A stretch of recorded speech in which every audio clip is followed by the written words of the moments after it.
second ever Rachel Maddow Show Life Meets Art Film Symposium. If you were here for the first symposium, you will recall that our focus was the horror genre, specifically our national never-ending horror saga, the fall and further fall, yet ongoing influence of Rod Blagojevich, or as we have not so affectionately named it, Night of the Living Head. Sort of in honor of the hairdo.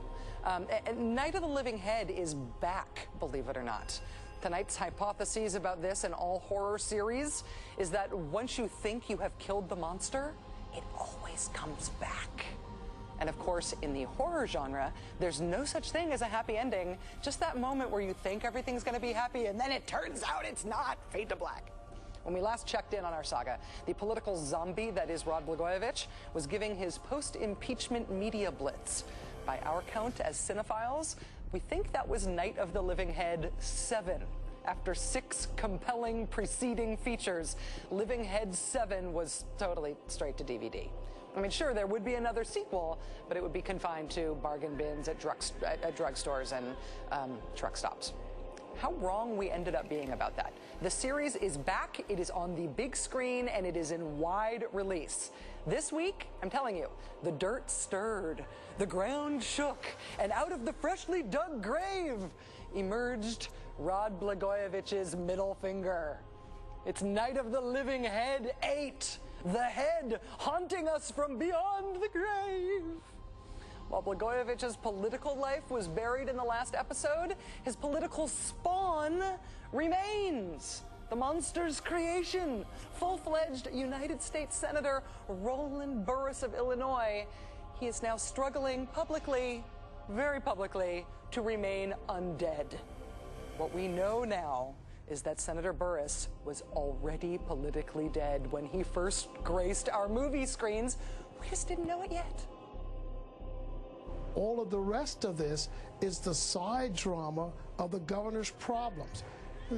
It has nothing to do with the qualifications of the individual or the dedication of the service of the individual, because I am in no way condoning anything that the governor's done. He was so well trained, he was very convincing, he was Blagojevich's political spawn after all, so we should have seen this coming. We could have guessed the backstory of the senator's rise, but apparently we didn't. The phone calls with the zombie's brother, the fundraising efforts on the zombie's behalf that we did not know about before, the failure to disclose any of this to the public. The ever-changing story made the monster's spawn as politically dead as his creator. In Living Head 8, a slew of political allies call for Senator Roland Burris to step down. Today, his chief of staff resigned, and the man who replaced the original zombie drove a political stake through Roland Burris's political heart. I would ask my good friend, Senator Roland Burris, to put the interests of the people of the land of Lincoln first and foremost, ahead of his own, and step aside and resign from his office. That would be Democrat calling for Democrat to resign. Roland Burris now knows the lonely life of the horror movie villain. His last desperate attempt to save himself was a plea that he was not. I have done nothing wrong, and I have absolutely nothing to hide. I swear I haven't been infected. I am not like him. Dear. The thing about Night of the Living Head 8 is that as of this hour, it is still playing out.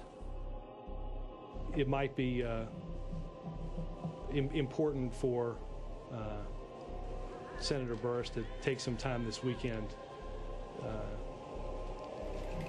to either correct what has been said and certainly think of what lays in his future.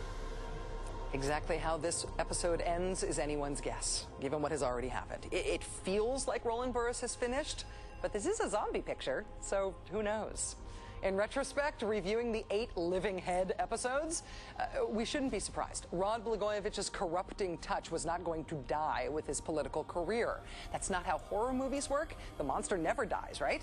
It's not how corruption works either. It taints everything in its orbit for as long as you let it live. And the Illinois political establishment collectively let Rod Blagojevich and his corruption live by not removing him faster, by resisting a call for a special election, by being out-hustled on the Roland Burris nomination by Blagojevich. And the zombies' actions are still haunting the U.S. Senate, where the majority party, frankly, needs 60 votes to get anything done right now. Blagojevich haunts not just the people of Illinois, but anyone who wants action from the federal government. If you give a zombie power, if you let him breathe, if you allow him, you will be haunted days of your life.